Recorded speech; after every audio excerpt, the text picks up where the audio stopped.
Welcome back. Financial planning. Gonna have a good conversation here. Let me know if there are any financial planning questions. That is what we are talking about today. Last time we had really fun caller. They were doing a great job. On our last show, we had a 26-year-old who wanted to retire by age 43. I thought that was pretty awesome. 26-year-old wanted to retire by age 43. Now, that was a really fun plan. So we started walking through the timeline, of course. So first thing we wanted to do was take a look at how old are they today? When do they want to retire? How long do we want to make work become optional, of course? And the first thing we had to do was identify living expenses, because if you're spending $50,000 per year, well, that's a lot different savings goal than if you're spending $100,000 per year. So this 26-year-old from Texas called in and said, yo, I am making $106,000 per year. That's our total gross. We could go ahead and color that green, I think. Makes sense to me. And then we had an effective tax rate of 18.5%. Okay? 18.5%, you're going to say, how in the world do you get to such a low tax rate? Well, excuse my Canva here. If you go to Smart Asset and try to estimate your taxes, you can actually go ahead to this free website and plug in how much income you make, what state you're in, and they do a pretty decent job of explaining what your top marginal bracket is versus your effective tax rate. And that was a good way to do it. So we just found the effective tax rate of 18.5% here. So lessen out taxes, that's including state, which of course in Texas is 0. So that's why that number looks a lot different for my clients in California. And our caller was maxing out the 403B, which, by the way, if you want to be a caller, as it says up there, go ahead and send me a message on Instagram, and I will go ahead and send you the number to call. And then you can call in live, and we can walk through an example financial plan with you. So this is kind of where the party starts, is once we have an idea of income, we less out the taxes, we left out the payroll savings because that money is taken out of the paycheck. Then we kind of get to this number right here, guys, which is the take-home pay. Now, this is the money that actually hits your bank account. And by the way, excuse my eyes. I just had LASIK surgery. So if you're thinking like, why does this guy look like Darth Vader right now? That is exactly why. So excuse the bruising on my eye. But if we go ahead and take a look here at once money hits the bank, where does money go? Well, our caller last time had money going towards rent, food, other, and then we had a total living expense number here of about $3,700. So pretty frugal, right? I mean, spending $45,000 a year, including rent, that's pretty awesome. There was some leftover cash flow, of course. So we had to decide, what are we going to do with that money? And that is a big deal here. So someone said, hey, Colin, your boy Johnny Crypto is back. What's up, Johnny Crypto? Thanks for jumping in. Feel free to send any messages here. We got Taylor in the house. What up? Thanks for jumping into the live. Let me know if anyone else has any questions. Go ahead and send them in. Do you have the spreadsheet available for download? Good question. So the problem is that I'm doing a lot of this live, and I'm kind of figuring out how I want to do it and making sure that people have instructions, and I don't want anyone to get mad at me. So the quick answer is no, but the long answer is I will have one eventually. So hang tight. And I'm kind of in the process of making one because I want it to, like, I mean, you could go and make this right now. So if you just screenshot this, like, this isn't that hard to make. Like, all I did was put together a couple cash flow pieces. So it's really not a tough thing to do. I have one that is a little bit more automated, and I'm not sure how I want it to look just yet. So bear with me on that one. If you want to, just go ahead and take a screenshot of this and you're good to go. For anyone that's wondering or just joined, I just had LASIK surgery last week, so that's why my eye is all bloodshot. So I wasn't smoking right before the program here. Hit me up on Instagram if you want to call in live. Last week we had a ton of fun with a live caller. Would love to run it back. So kind of going back to this example plan, this is a 26-year-old from Texas. Total income of 106. Total income of 106. We less out some tax. Less out 403B savings. Maybe she was a teacher. I don't know. We were just talking last week. Take-home pay is about $5,000 a month. From there, we got rent, food, other, kind of the miscellaneous stuff. So total living expenses around $45,000 per year. We got $19,000 left over. So let's take a peek at how this financial plan looks. So remember, 26, aggressive retirement age of 43. So we got to start with living expenses, right? That's kind of where the party starts, is with living expenses. And from there, we need to talk about what the future living expenses are going to look like. So if we increase that living expense number by 3% with inflation, we're talking $74,000 per year. Okay? That is when you retire. That's what you're going to have to be spending money on. So you're talking about gas, you're talking about groceries, flights, everything's getting more expensive, right?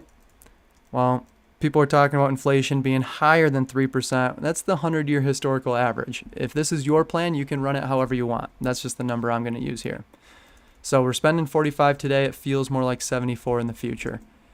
Lessen out Social Security. Now, this is another good conversation. Social Security is set to run out or at least be underfunded by like 2033, 2034. Some people are saying 2032 after the large Social Security increase with inflation. I mean, Social Security went up like 8 or 9% last year because of inflation. I think that was one of the largest jumps in Social Security on record. So that's a big deal, right? Social Security is being underfunded. So if you go to SSA.gov, you can go ahead and get your own Social Security projection. Now, I think you should probably be pretty concerned whether or not it's going to be fully funded for you. So trying to come up with a number that is extremely conservative, I usually just cut it by like 30% or maybe even 50%. The younger you are, the more I cut it. There's no perfect answer. A lot of clients will say, hey, just take it off. I don't even want to see Social Security. That's cool. That is cool. This is your plan. In this example plan, I put in $18,000 as a placeholder. I also understand you can't take Social Security until age 62. That's okay. Totally understand that. Now we do have withdrawals to the tune of about $56,000 per year, right? Because you have $76,000 on the living expenses. We got $18,000 from Social Security. Withdrawals of about $56,000 per year. That needs to come from your 401k, IRA, your investment accounts. So if you're going to use a 4% withdrawal rate, okay, 4% withdrawal rate, you don't necessarily need to know what that is. You can, if you have a question about that, feel free to hit me up. That means that we need about 1.4 mil in order to make this a successful retirement plan. What up, Austin? Thanks for joining. Hope all is well.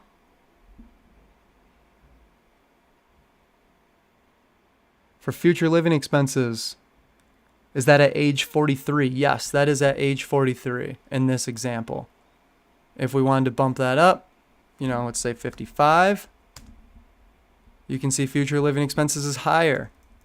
I'm increasing the future living expenses by 3% inflation. This client said 43 on our call last week. If you want to be a live caller, hit me up on Insta. send me a DM. I'll text you the number. You can give me a call and we can chat. And we'll run through your retirement plan. Okay? In this case, she needs about 1.4 mil. This is a 26-year-old from Texas that we spoke with last week. Now we got to talk about what the resources look like, though. How in the world are we going to be able to retire? Hey, Meltzy, thanks for joining, of course. Appreciate you. I'm curious if my sound is better than last week. Remember when it sounded robotic? I think you were in the live last time. I made a couple changes, so I think it should be much better. Or Austin, if you don't mind, let me know if okay, someone's saying much better. Way better. Even the screen is sharp now. All right, we love to hear that. Yep, I made a couple changes. Every week we're just getting a little bit better, okay? One at a time. I found out a little bit what was messing it up. I'm hoping that the call coming in doesn't mess it up, because that might put two inputs into the sound, and I think that was messing me up last time, but I just did a recorded conversation and it sounded pretty good. So I'm hoping that it sounds good when someone calls in. Sorry for scaring everyone. If you're just joining, I had LASIK surgery on my eye. I have 20/20 vision now. It's incredible. I'm so happy with it, but there is a little bit of bruising, so I look like the Terminator. Okay. Yeah, 45,000, I know. Isn't that amazing that you're going to be spending 75,000, 74,000 on the same stuff 17 years later, 3% inflation? That is someday we are all going to be those old people crabbing about what $1 used to get us. Remember when gas was $1 and there was actually a real dollar menu? You could actually go out on a date for $20. Those days are over. We got to be prepared for that, okay? So that's what we're talking about here with that living expense increase. So once the living expenses bump up, you got to decide whether you want to have Social Security in your plan. If so, make sure it is conservative. I'd recommend going to ssa.gov, getting your own report. It's free. This person needs about 1.4 mil. So let's finally get to the end of the plan here. So they currently have 403b, Roth IRA, and a brokerage account to the tune of about 64,000. Maxing out the Roth, maxing out the 403b, and then they do have brokerage money left over. How do we know that? Well, remember we did cash flow. This was the net take-home pay. This is what actually hits the bank account, $5,000 per month. Then we less out rent, food, other. So total living expenses about $3,700. That means $1,500 is left over. We lessed out $6,500 for the Roth, and that left $12,000 for the brokerage. So here's $12,500 for the brokerage. If we keep doing our thing, 7% growth for 17 years, we're on track for 1.5 mil. This was a traditional 403b. If you're doing Roth, then you don't have to worry about taxes, but this person does. So we lessed out about 15% effective tax rate. Maybe that's too high. I don't know. This is just a guesstimation. We just got to make sure that we're reasonably on track. Jonathan in the house. Hello, fellow investors. Thanks, Jonathan, for joining. Jonathan, I owe you a message. You sent me over a nice message inviting me to a live event that you got going on here coming up. Sorry I didn't get back to you. I got to check the calendar. I opened your message and on my way entering a meeting, and it has just been like bang, bang, bang today with meetings. So let me get back to you. I'm not ghosting you. I'm sure those other I'm sure those other live events that you put on were pretty awesome. I know that you had a good audience. I recognized most of those names.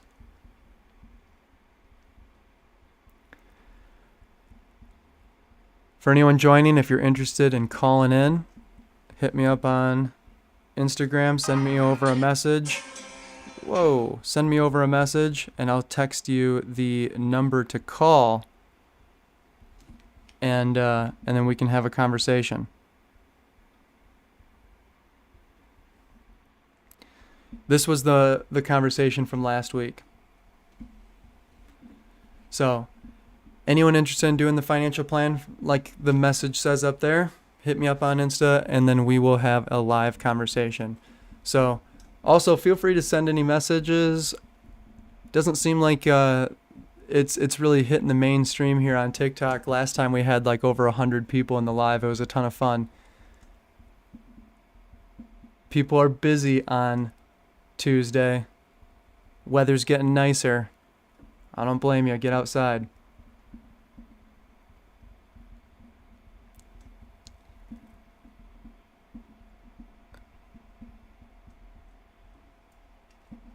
Any financial planning questions? Otherwise, I'm probably just going to walk through another example plan. But I'm just pumped to hear that the audio is actually working here. I know, Jonathan, you were in one of the lives last time when we just had some crazy robotic audio. I think I fixed it. So we should be good to go. Yeah, Austin saying, yo, it's Taco Tuesday, man. You're going live on Taco Tuesday. You're not going to have an audience. Rain here in Texas. Nash living? You live in Texas? What's going on with that?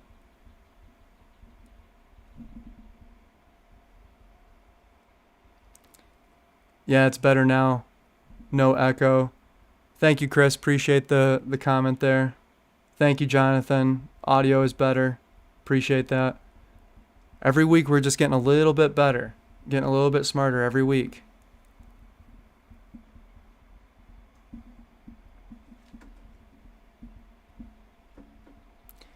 I keep looking over here because that's where the chat is. I do wonder if, I could maybe bring it over to a slightly different spot. I don't know if I can actually do that because that will take up a big part of the screen here. So I think I'm just going to keep looking over this way. Maybe I just need to put the the camera over on that side. That's all good.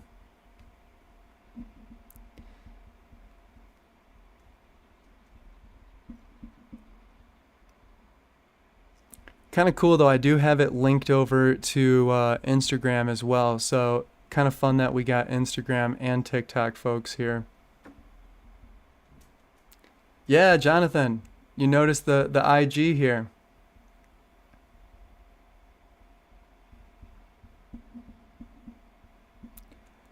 I don't know. I mean, it's nice to be able to go live on both platforms. Instagram has kind of been fun lately. I had a video about a backdoor Roth IRA that kind of blew up.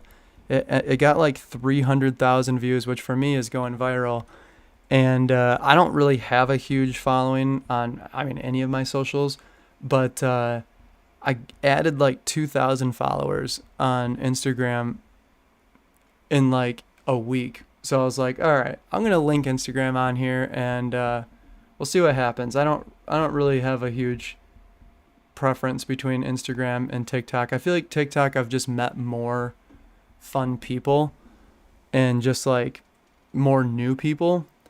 I love getting in these lives and seeing like 5-6 people that I recognize right off the bat.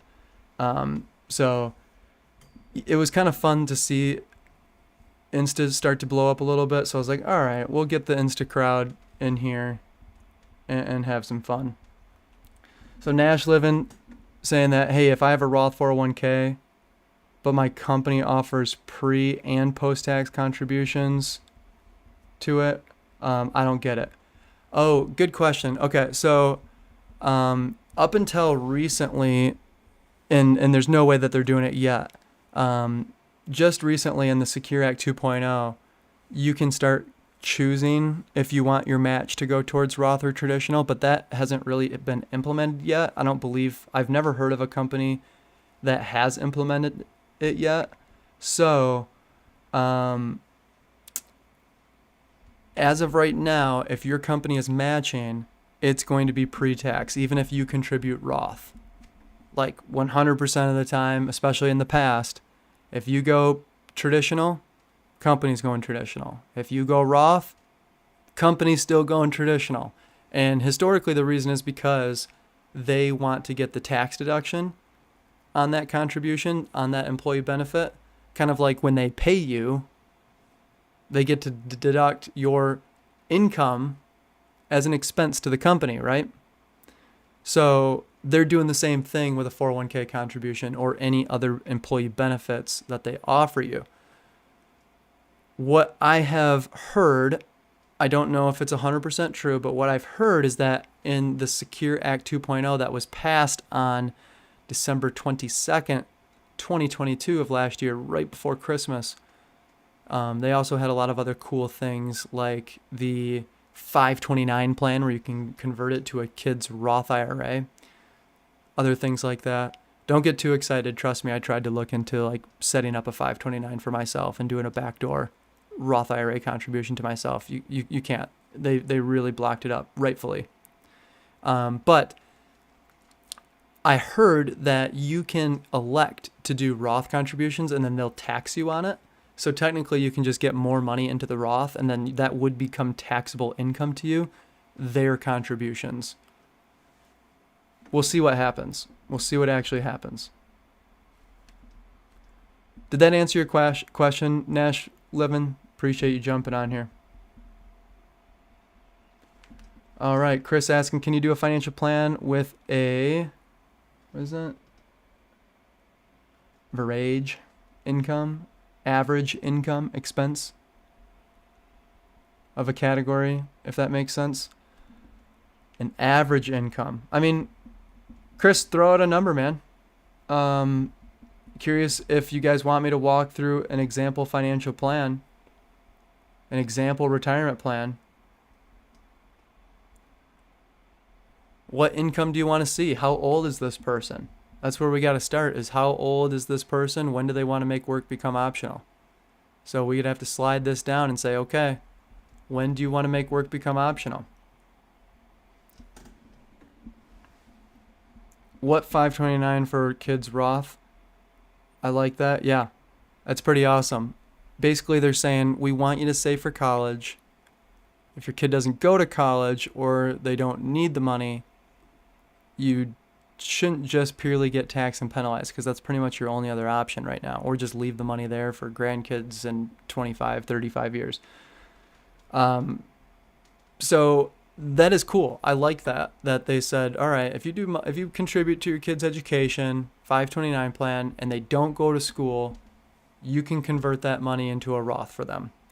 Now, there are a lot of stipulations to it. There's a lot of issues where that wouldn't necessarily be the best like wealth building tool for them, but it definitely makes the 529 more advantageous. You have more options. Overall, I think it's a great plan. It's a great strategy. I like it a lot.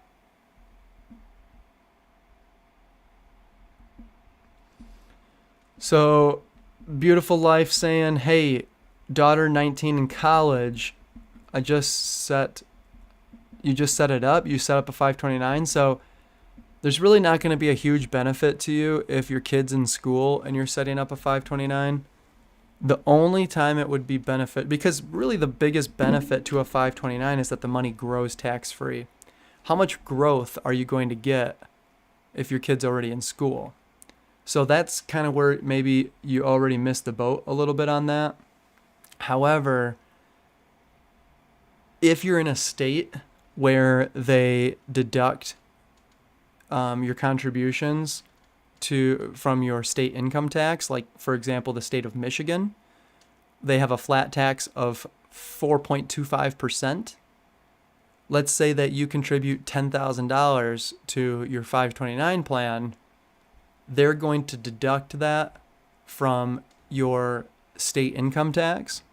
So you'll technically get a $425 tax savings for simply putting the money into a 529 and then paying for the college education through the 529. Even if you just held the money in the 529, you only invested it in cash, which if you needed the money that short term, that's what I'd be recommending to do. But you got to remember that you have to keep that money there. The money has to be there at year end. So the money needs to be there on December 31st. So I didn't actually know this for quite some time.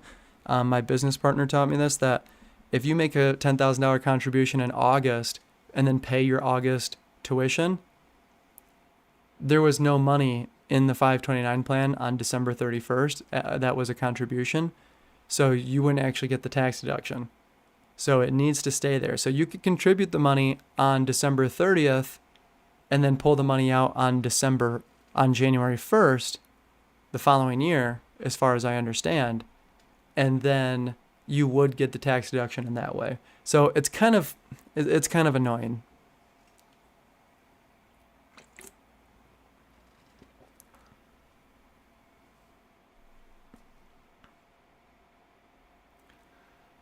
Okay, so if you're paying, what state do you live in?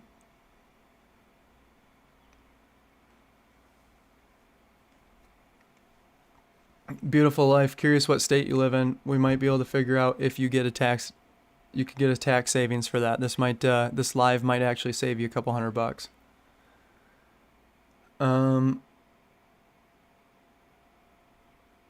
Sorry, doing dishes right now. Hey, getting financial education while you're doing dishes, that's hype. Nothing wrong with that. All right, we're paying. Okay, you can only contribute up to your wages at 19.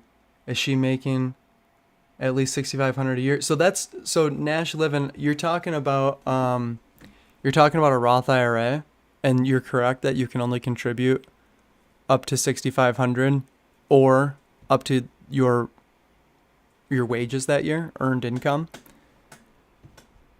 That is correct for a Roth IRA.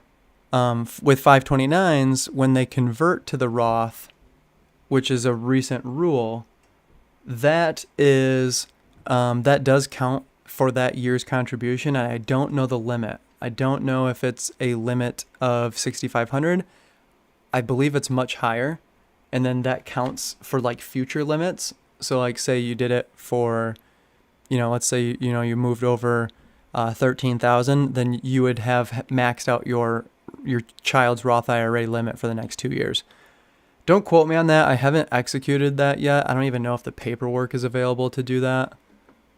I'm talking about 529, the new rule where you can convert it to your kid's Roth. You also have to have had the money in a 529 plan for like 15 years. So like there's some this is not like a great wealth building hack necessarily.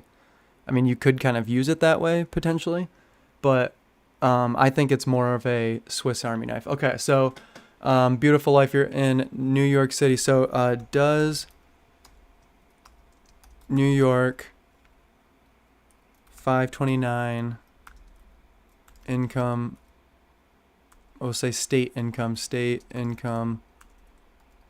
tax deduction. Account owners can deduct up to $5,000, $10,000 if married, in contributions from New York State income. Okay, so if you're married, you could contribute $10,000 to your New York State 529 plan, and then you're going to receive a tax deduction. And let's just say here for fun, let's say that your income is $150,000, and we're going to say you're in New York, and we're going to say that you're married. Your effective state tax rate is 5.02%. So you would save 5% of $10,000. So that's not terrible, right? I mean, we're talking about $500. So beautiful life. If you're paying, she's making 7,000 part-time. So, I mean, yeah, if she's making 7,000 part-time, she can contribute to her own Roth IRA. That's fine. I'm talking about the 529 here. So this would actually be kind of cool. You could put in, instead of just paying cash directly to the institution, into her college, you could pay into the 529 plan $10,000, and that's the max, it looked like, according to the quick Google search. And then file that on your taxes. You'll save $500 in state income tax, and then just turn around and pay your college with the 529. I would not invest the money. I'd just keep it in cash. I bet you that New York 529 has a decent money market. If they have a decent money market, then hey, that's not such a terrible thing to do.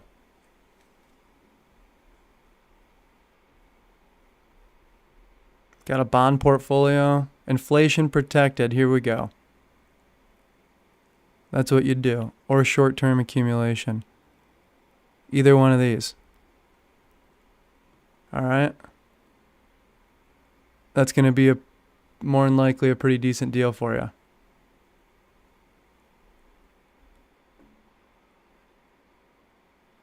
Yeah. Might want to go with something like this. Yeah. So, hey, $500 while washing dishes. That's not too bad. I'll send you my bill in the mail.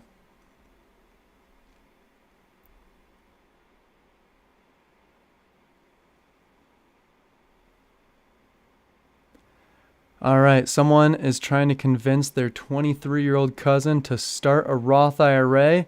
What would you say to persuade them?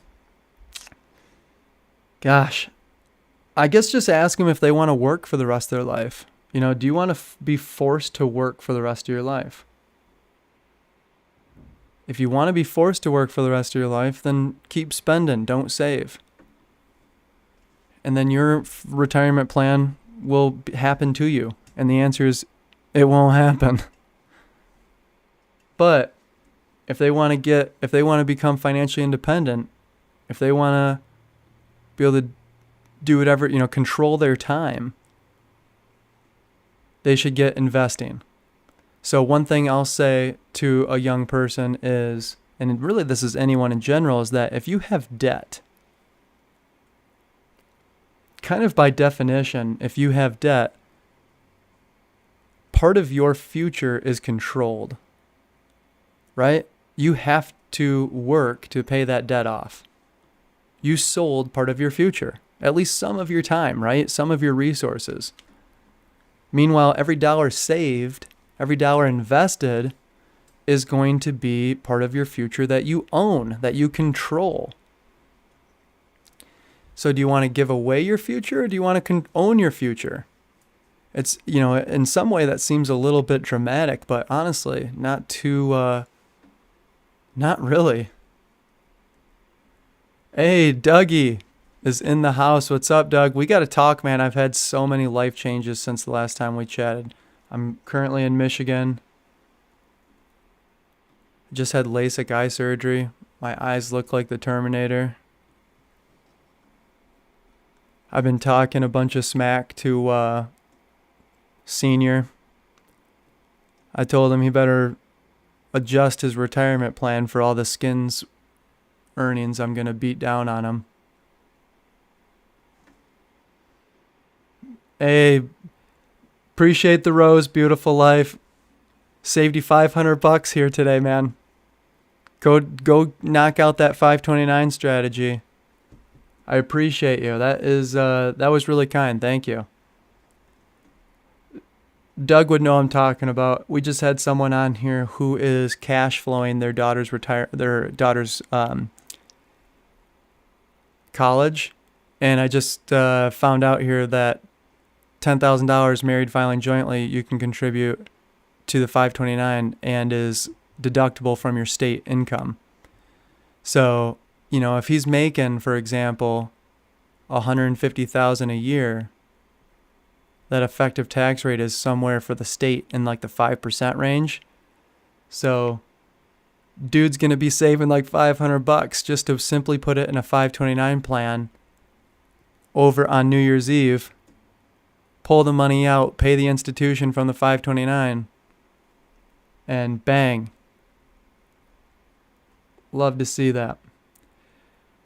Yeah, so Nash Living, I'm originally from Michigan, and my wife and I were in California for 3.5 years, and she's still based in LA. That's her main job, so she's like Pacific time. But we're hoping to start the family here in the near future, so getting back to Michigan, getting our roots down here is going to be the game plan. Not trying to raise a baby in a 700 square foot apartment, a little beach bungalow with no family around. I just don't think that's going to be a good idea. So for everybody's sanity and for my golf game, Michigan is in the future. We'll still be going back California a lot. The most amount of clients I have is in California. Nice. We're in Michigan. Yeah, wise choice except for the winters. I agree, man. I'm from Grand Rapids area, Holland, if you're familiar with West Michigan, near Lake Michigan. But wife is from the east side suburbs, Rochester Hills, Birmingham area. And that is probably where we will end up more than likely. At least temporarily. We're always going to be visiting on the west side, always going to be visiting back and forth. Evan, any specifics on Primerica there? Can't really say I have any major thoughts in general. I mean, I feel like most brokerage companies, they're out to sell products, but I think they do have good products. Oh, you went to MSU? I went to Michigan State too. All right, go green. Love to hear that. I hope we're gonna have a decent football season. I'm getting a little bit nervous.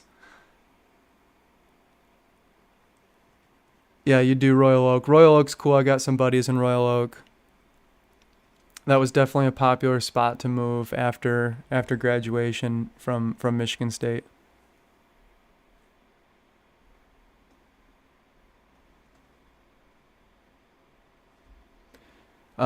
South Haven. Yeah, South Haven's more where I'm from. So I'm from Holland,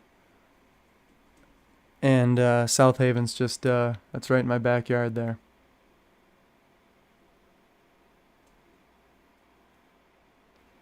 Hey, grandma's in a good spot, man.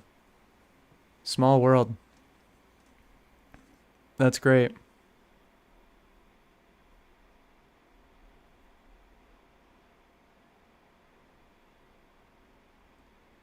Oh, the no glasses life has been good, except for my eyes have been very scratchy and itchy.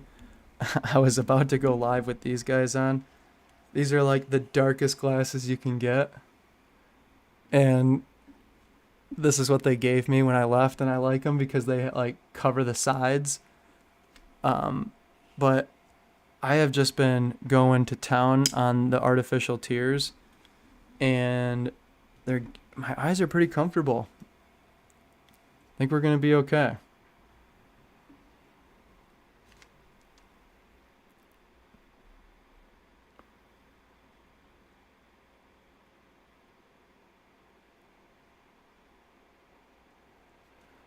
FinCon in New Orleans. I don't know. I feel like I connect. Hey, beautiful life. Really important here that you don't take this as advice, because yes, I am a certified financial planner, but the real deal here is that I don't know you. I don't know your situation. And you're going to have to file some paperwork when you do the 529 and when you make a withdrawal and stuff like that. Because otherwise, if you make a withdrawal, the 529 plan is going to send you a 1099. And you have to have the correct paperwork from the university institution to prove that you didn't just withdraw that money. You actually spent it where it needs to go. So it was an appropriate withdrawal. So, just keep that in mind. Like, this is not advice. This is for education. See that little white disclosure here?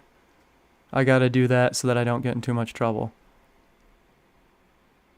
Yep. There we go. That's right. Not advice here, just funsies. Just a stranger on the internet. But hey, let me know how it goes. If you have any other questions, feel free to call in and we can crank out a financial plan. I didn't line anyone up this week. I didn't line anyone up this week for the call-in because I didn't have a chance to fix the audio until today, and I was a little bit concerned that it was still going to be messed up. So next week Tuesday is, if you want to be a caller for next week, hit me up.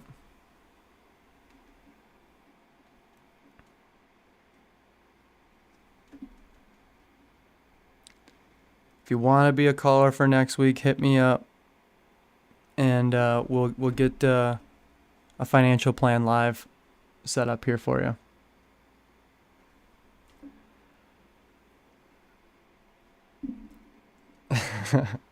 Evan trying to stir the pot. He knows what community this is. The anti-IUL community. Or at least we sell or recommend IULs when they're appropriate and we don't claim that they're going to get 6 or 7% and you can leverage them and outperform the market with less volatility long term. We're not clowns here. Real advisors here. Real education here. No clown work.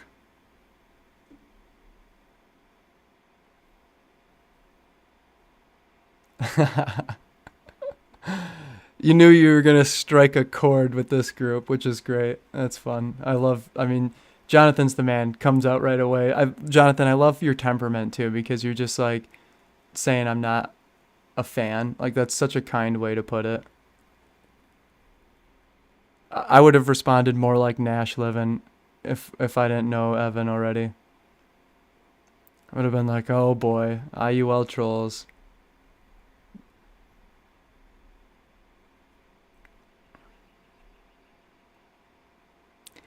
When is an IUL ever recommended? Genuinely asking because I have lots of family members selling it. Oh, man. There's a dude out there. What's his name? Like David. Is it David IUL? What's his name? This is the dude. Financial gurus like Dave Ramsey say index universal. Power of Zero, yeah. So I actually like this guy. Are the worst leads life insurance agent. This guy's actually pretty decent. And McKnight, that's what I was looking for. Okay. I've actually chatted with him pretty extensively on YouTube. His platform's YouTube, but I kind of pushed him a little bit on this because he's not very harsh on some of the IUL sales folks, and he really came out with an awesome video cracking down on when it's appropriate and stuff like that. I guess that was kind of getting to your point here, is that he is probably the best one who actually sells it in an appropriate way. I still think he's a little bit too biased, but basically my favorite idea behind it is as a bond replacement in the portfolio. That's kind of how he explains it. So if you're going to have, 80% stock, 20% bonds, he's saying, why would you hold bonds? Why wouldn't you just hold IULs? You're going to get more protection and more upside. And I think that's pretty reasonable. Except I don't want to. I think that he really underestimates the amount of third party risk that you now have, because you are, putting a lot of cash with this life insurance company. And I am not here to say that they're terrible. I think the way that they're sold most of the time is terrible. And that's why they have such a bad rep. Because another great person to look up here, by the way, is Bobby Samuelson. He is a brilliant mind when it comes to IULs, and he really encourages people to illustrate them at like 4%. And So yeah, maybe that's the three things: know the other products you have available to you, know a little bit about options, and again, for goodness sakes, do not sell off of the illustration. Challenge yourself. See if you can sell an IUL without even showing an illustration until the very end. Now, when you have the illustration, run it at 4% and see if you can still sell it. You can't still sell it, then that's a red flag. So yeah, maybe that's the three things. Okay.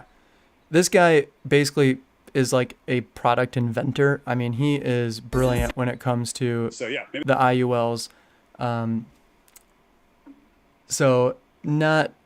I think he does a good job of explaining, like, if you can't sell it at 4 or 4.5%, then you're selling it for the wrong reasons.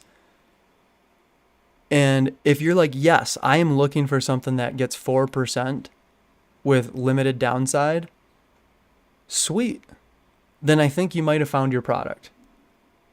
So that's kind of the way that I would do it. And then how I kind of look at that from a investment perspective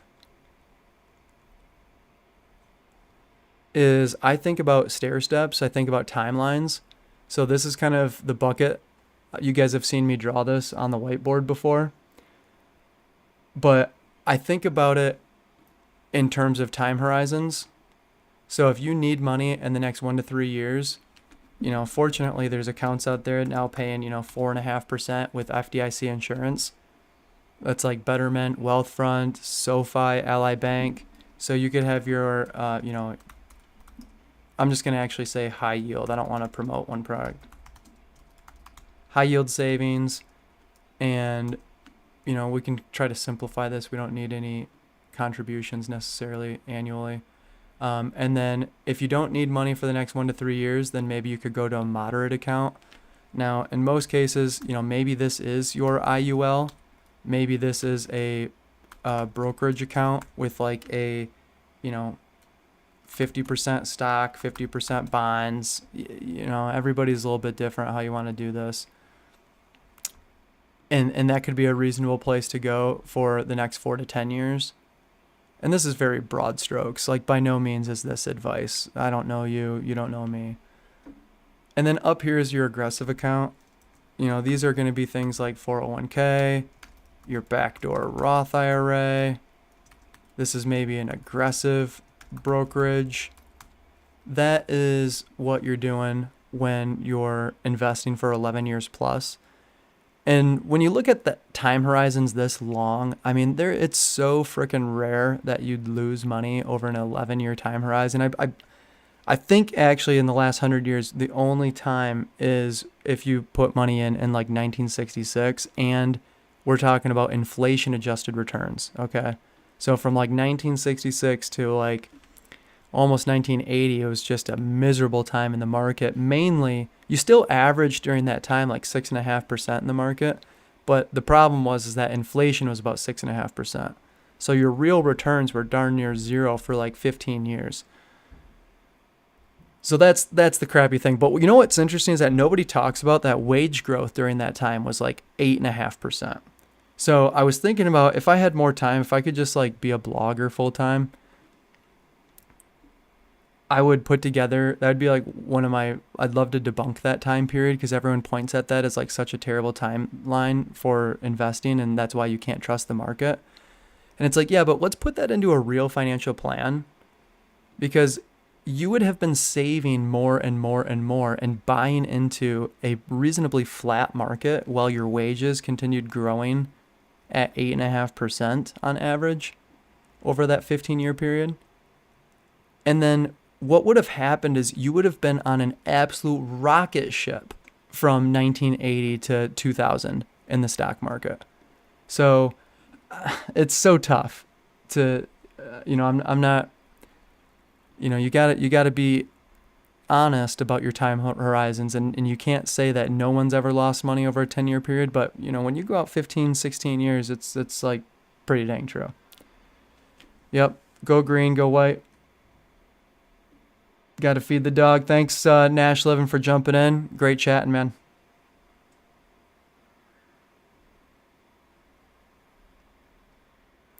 I agree with Jonathan's statement there. Insurance is for transferring risk.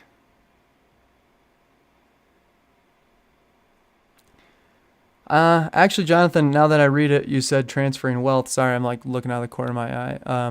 My Terminator eye. I don't even know if transferring wealth is a great way to do it, because you know what else transfers wealth really great is a brokerage account. You get to step up in cost basis. I mean, if you put $100,000 in a brokerage account, it grows to $1 million. You die, give it to your kids. They're not going to pay any taxes, guys. They're not going to pay any taxes. And you got to use that money if you wanted at any time for any reason. You didn't have to take a loan.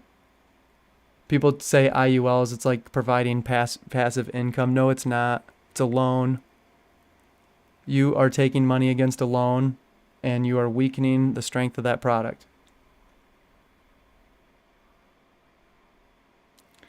Thoughts on variable universal life? It's expensive. Why? Why would you invest in variable universal life? Put it in a brokerage account. If you need life insurance, go get some cheap life insurance. Go get $2 million for $100 a month, or you can get really cheap life insurance. Variable universal life, index universal life, I just think they are bad for insurance, for life insurance. They're too expensive. And then they're bad investments. So you kind of are getting the worst of both. I don't understand why you'd want to do it. I'll tell you who wants you to do it is the person selling it to you. Okay? The person selling it to you. Maybe an IUL can go on your moderate stair step if you genuinely want to get 4% rate of return long term. But if you want to get 7 to 8 to 9, go invest in the market. But you have to have longer time horizons. I will admit that. It's going to be a bumpy roller coaster. You got to know that the economy doesn't go straight up. It's not the economic straight up machine. It's economic cycles, okay? Booms and busts. I mean, growth, what's the saying? That, like weak people make hard times, and then hard times make strong people make good times make weak people, it's like, basically the seeds of growth are kind of planted in the are planted for the failure, right? It's totally natural. It's okay. It's inevitable. We're going to have ups and downs.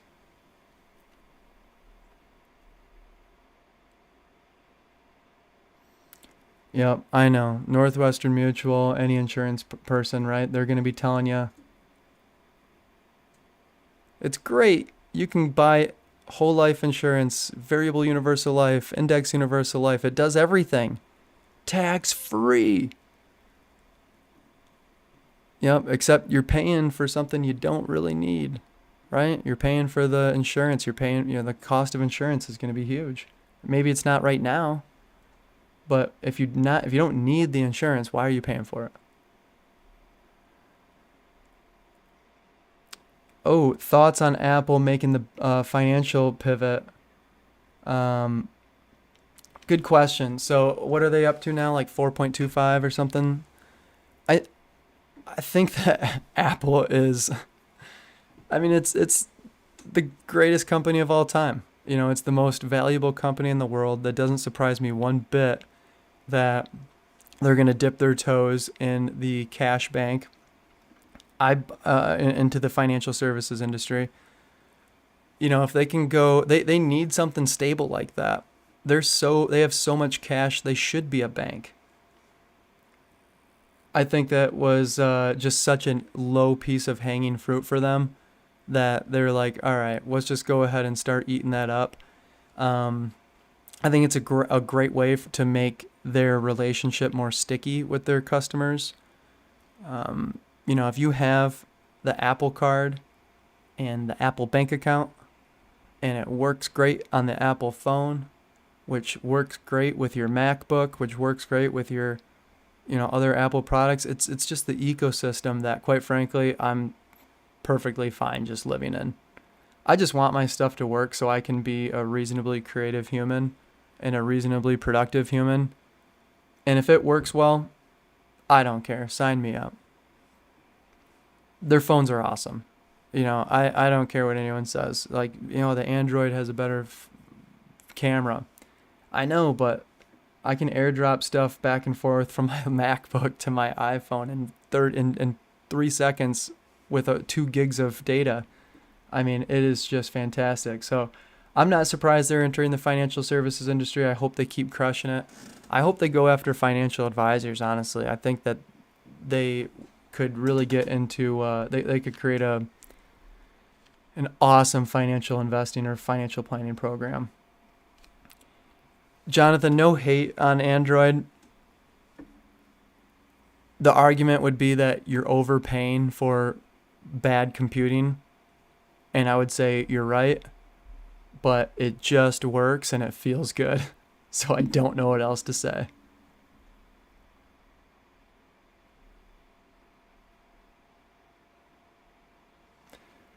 What else can we do for daughter besides Roth and bonds? Think long term. I mean, she's maxing out her Roth. That's pretty incredible. I don't know why you'd be doing any bonds. I mean, maybe you're talking about the 529 plan, but just the best thing you can do is save for your own retirement and pass on a bunch of wealth to her.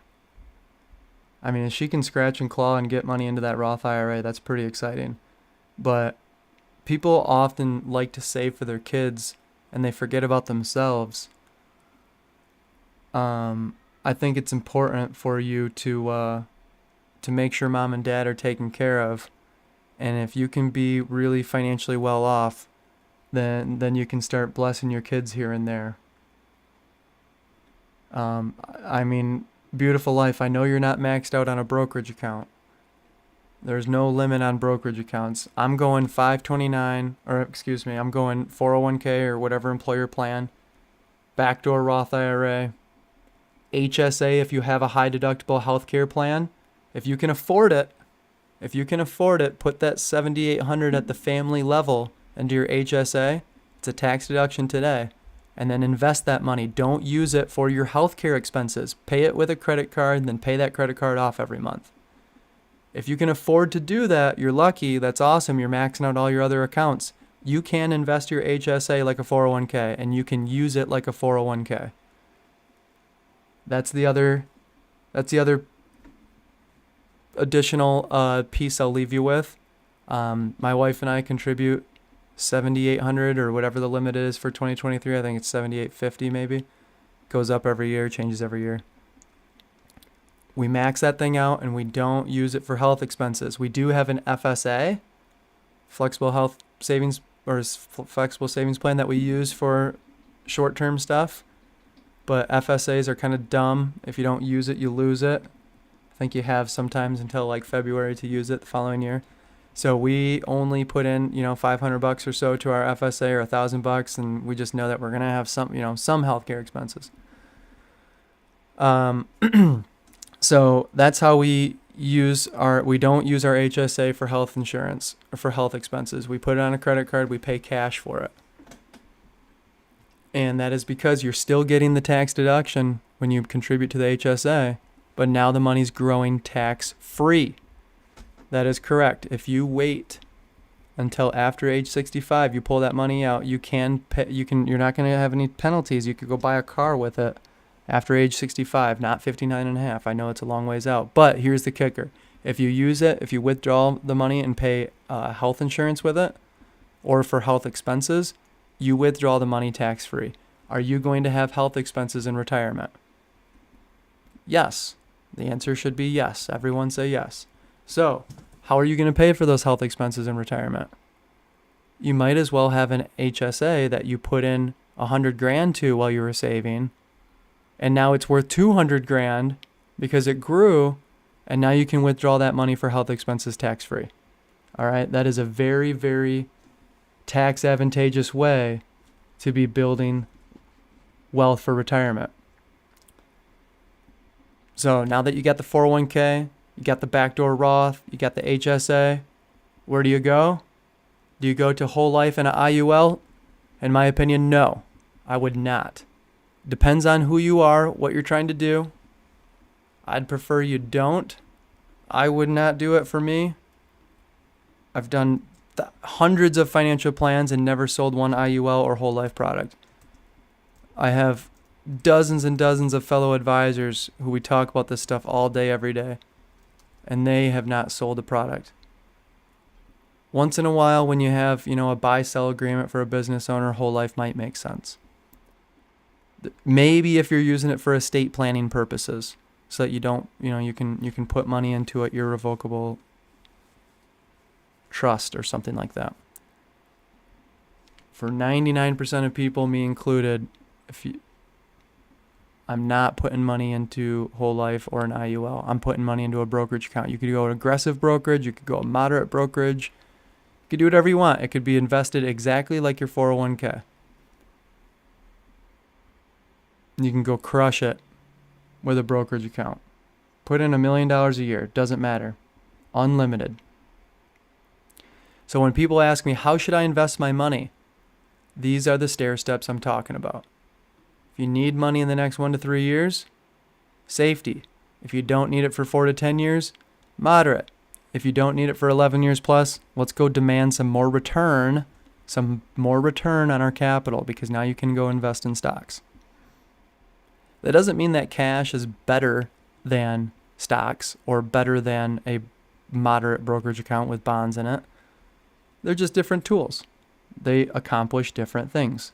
It's like asking, is a shovel better than a hammer?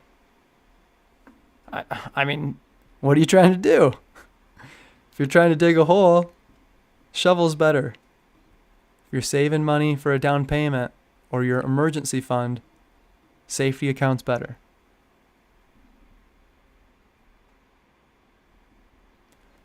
Awesome, friends. Any other last questions here? Kind of interesting. We never got a huge jump on the live. Kind of a sleepy night. That's cool. We got to make a couple new friends here. We got to hook up Beautiful Life with the 529. That was worth just going live just purely for you. That was fun. We do have a good question here. Maybe last question. How much a year is considered well off financially? I mean, that is so subjective. If you make $50,000 a year, but you only need $40,000 to live, you are doing well. If you are making $150,000 a year, but you need $160,000 to live, you are going to be broke soon. Wealth is in my opinion, financial independence, wealth, like real wealth, is a balance between the numbers, your income, your balance sheet, but it's also your expectations and how you enjoy and feel about your life. If you're a happy person and you're doing well, you are wealthy. Rich, in my opinion, just means you can pay the bill.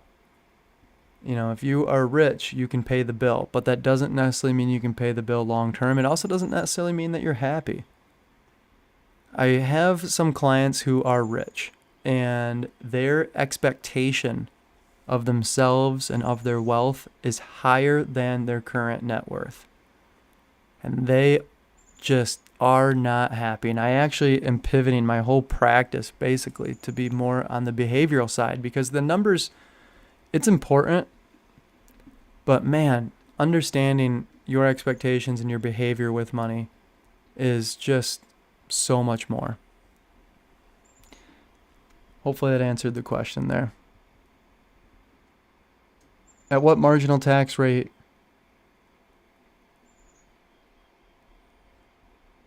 do you consider traditional over Roth? That is another good question that's pretty subjective.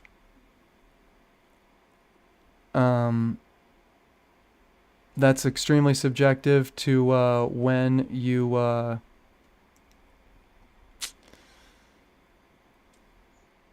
to retire. I don't know. If I were to throw something out, maybe 28% of it's so hard. I don't know. If you're in California, it's so different.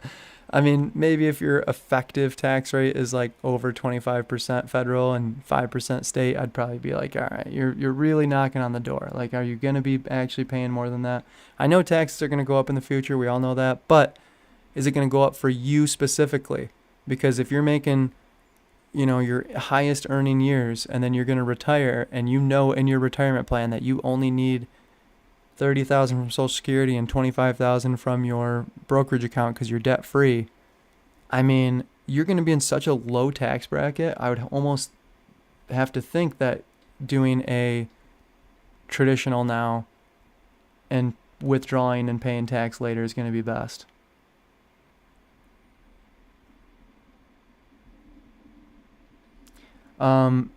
What days do I go live? Usually Tuesdays. Tuesdays I'm going live. I try to go live every Tuesday, and then I try to do one other random day. I'm going to slowly get better at it. Now that I have a decent system here, this is going to incentivize me to do it a little bit more. I've been experimenting a lot of different stuff, trying to figure out what is best to go live, what's the best way to do it, and hooking up TikTok, hooking up Instagram, and then being able to show my screen while chatting here is kind of a nice rhythm for me. So I'm feeling like I've gone live probably like 20, 30 times this year, and I've done like a different format almost every time. So we keep just getting a little bit better. We keep inching forward. Jonathan saying, sounds like Dr. Brad got you.